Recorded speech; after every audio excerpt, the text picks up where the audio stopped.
Welcome back to the Oxendine Law Podcast. I'm your host, Jarrod Oxendine, my trusty co-host, Christine Palmer. And today we're talking about something that people rarely prepare for in divorce, and that's your credit score. And your credit score does not have to ruin your post-life after divorce, but the mess that can happen from the fallout if you do not watch out for that and protect it certainly can. So we're going to give you all the tips today on how to protect your credit score and rebuild your financial identity post-divorce. So Christine, when we're talking about credit scores, we're talking about debt. Correct. And a lot of time when people get divorced, if they're the spouse that's not involved in the finances, or they've got a sneaky spouse that they're married to, they don't know what debt their name's tied to. They may be on a joint credit card and not even know they're even on that card. Right. I would suggest the very first thing you should do if you are considering divorce, going through a divorce, or recently divorced is set up that free creditkarma.com account. It's free. It's probably the best one to let you see everything that is tied to your name. Definitely request your formal Equifax and TransUnion reports from the agencies directly, but Credit Karma is going to be your quick and easy way to review everything.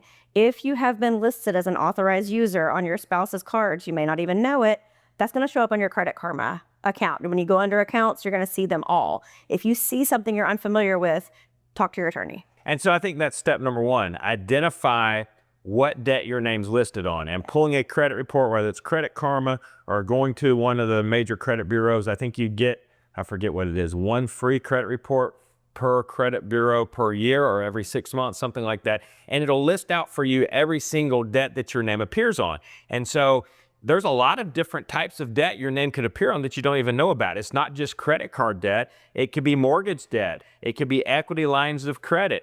It could be other obligations and notes, such as car loans. You know, so there's just so many things out there that your name could be on. And frankly, Christine, I know you see it all the time. It's not uncommon for somebody to come into our office and they had no idea that their spouse added their name to a financial application. Because if you've been married long enough, your spouse knows your birth date, your full legal name, your social security number, Right. and they intercept your mail. They intercept your bill. You live together. They sign your name to loan applications and credit applications, and they take out debt in your name, and you don't even know about it. So number one is identify what debt you're on, okay? How do we next protect your credit?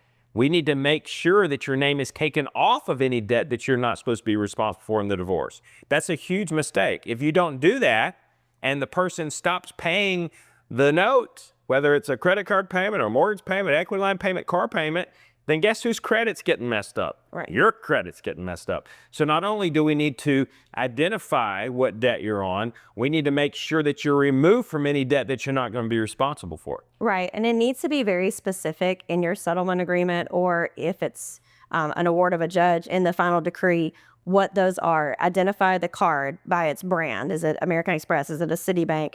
Identify the last 4 digits, because you want to make sure that there's no confusion. I can't tell you how many times I've had someone come in asking me about a contempt, saying, well, he was supposed to pay for the Amex. Like it's clear in our agreement, but there's no indication of what kind of American Express that is. And so he can turn around and say, yeah, here's my American Express bill, pay it off. So make sure you're identifying them by the primary account holder, very specifically the institution, as well as, if it's a Home Depot credit card, make sure it says Citibank Home Depot. As much identifying information as you can possibly provide, and put that very specific. And not only that, but then the indemnification language that comes with it that says that if they fail to do that, they are required to indemnify and hold you harmless. So let's say they didn't pay it and you were forced to pay it to protect your credit, you can get reimbursed for that. Yeah, and in Oxendine Law, we want your name taken off the debt. I think it's a huge mistake, and a lot of people make the mistake of continuing to hold jointly titled debt after the divorce, and they just assume that their spouse is going to pay the debt every month just because it's court ordered. They're supposed to, and if they don't, you have remedies. Like Christine said, you can file for contempt. But in the meantime, if the payment's not made, your credit is still suffering. So how do we do that in practice? Let's talk about a house real quick. A house is very easy. Let's say your spouse is awarded the house and your name's on the mortgage. Well, okay, they get a certain amount of time to refinance that debt to take you off of it. A lot of mortgage companies now are allowing people to assume loans, which is great because interest rates are so high. So in other words, they won't even have to go through the refinance process. They can do a loan assumption application. The mortgage company will take the other spouse's name off and put the debt only in the spouse's name that was awarded the house. So we give them a certain amount of time. It's got to be a reasonable amount of time, can't be a long period of time, to get your name taken off however they can. And then if they don't do it during that time period, then that house would need to be sold. Same thing with cars. We see cars where we've got jointly titled cars and it's joint debt. Great. You get to keep the Volvo, Mercedes, whatever it may be. You've got 30 days, 60 days to get that debt refinanced and get my name off. And if not, then you got to sell the car. Right. Credit cards, same thing. You got to get that credit card debt refinanced, or you need to transfer the balance of that debt from that card to a card only in your name. And then make sure, I think this is another important point, close out any joint debts. If you've got a credit card that's a joint credit card and it's paid off, that needs to either get closed or your name needs to be removed from that card. Do not carry an open credit card that your name is tied to, because if the other side puts debt on and they don't pay it, it's going to affect your credit. So all great and wonderful tips. Right. And if you miss them, it really can impact your credit health. And as a lot of people know, it takes time to rebuild credit. And the credit card companies and the credit bureaus don't care who didn't make the payment. That's right. And it is important to know how you are associated with certain debts, but most importantly, those credit cards. I've had people commonly tell me, well, we have a joint card. So I start venturing into the best way to close out, get rid of that joint card, only to find out they don't. They're just an authorized user. If you are only an authorized user, all you have to do is call the credit card company and say, take me off.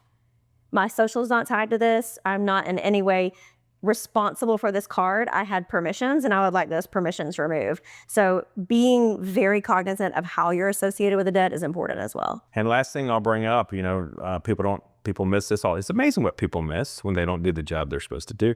How about tax debt?